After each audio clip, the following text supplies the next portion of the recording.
Okay, before we read our story, we're going to look at vocabulary words that are in the story. What is this first word right here?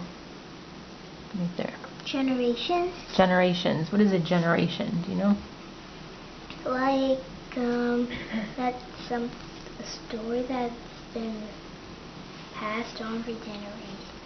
That's a good way of using it in a sentence. A generation, this says, the time it takes for groups of people to grow up and have children, counted as 30 to 35 years. So different generations would be like your grandparents' generation, your parents' generation, and then your generation. So a generation is the same kind of age, a group of people in the same age. So there's, other people that are your grandparents' age, that's their generation. Okay? This one, and we already talked about that one. What's that one? Igloo. Igloo. What's an igloo in your own words? Something that people living in the North Pole. Okay. How about this word here? That's a big one.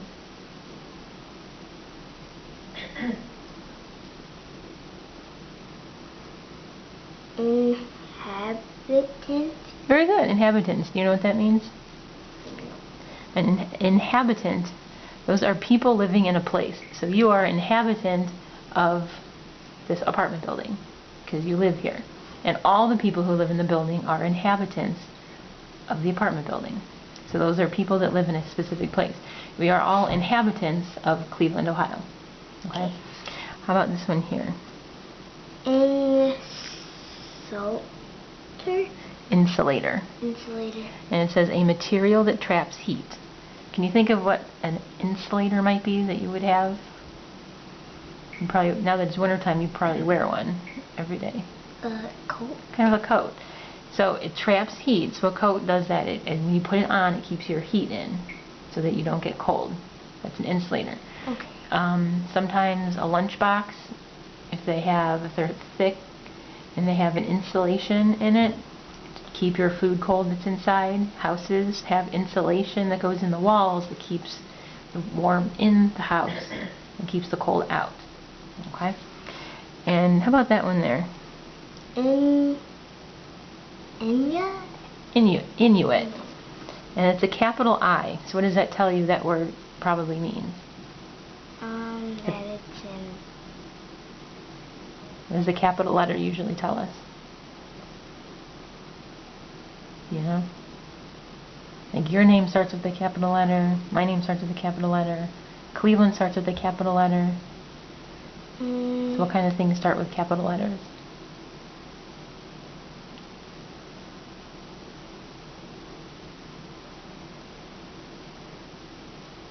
Anything that is a name, like a proper noun, a person, a place, or a thing, it's the name of something. So Cleveland is a city, but Cleveland is the name of a city, so it has a capital letter. So that means this is telling us that Inuit is either a person, a place, or a thing. It says people that have lived in the Arctic for thousands of years. So it's a proper noun, which means it has a capital I. So this is a word that describes people that are living in the Arctic, which is the same as the North Pole. Okay? So those are our vocabulary words. I'm going to have you start reading. And as you're reading, we'll stop occasionally, and I'll ask you some questions. So go ahead and start. You're a traveler, a hunter on the cold Arctic ice.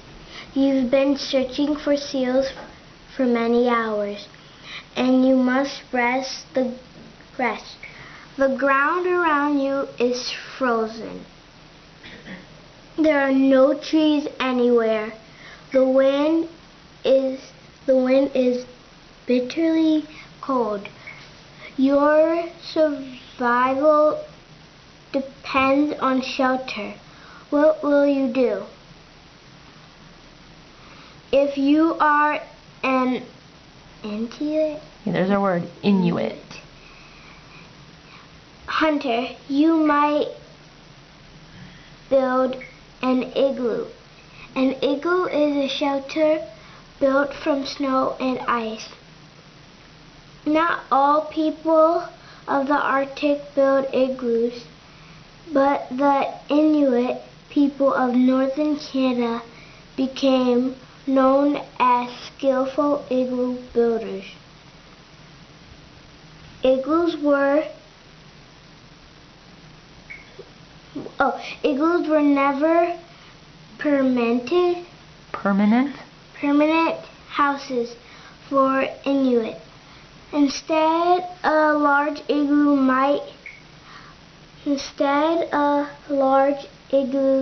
might house one or more families in the cold winter months.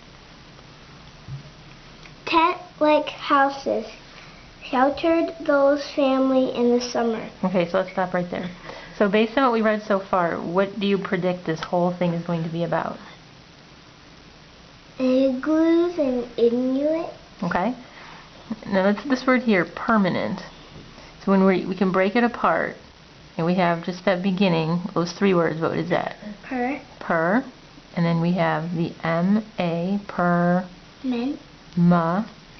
And then N-E-N-T, permanent. Okay, permanent. Okay, so go ahead and keep going. Today, the Inuit live mostly in wooden houses. But Inuit hunters travel far from their homes. Still build igloo shelters. Igloos raise an interesting question. Why a house of ice? There are several reasons that an ice house was surprising. Well, first of all, the ice blocks out the chilling wind. Second, ice is good at trapping heat. We say that ice is a good insulator. you're close. We have in, and then we have S-U-L, A-T-O-R.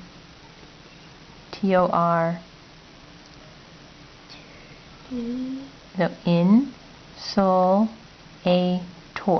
insulator. Insulator. A small igloo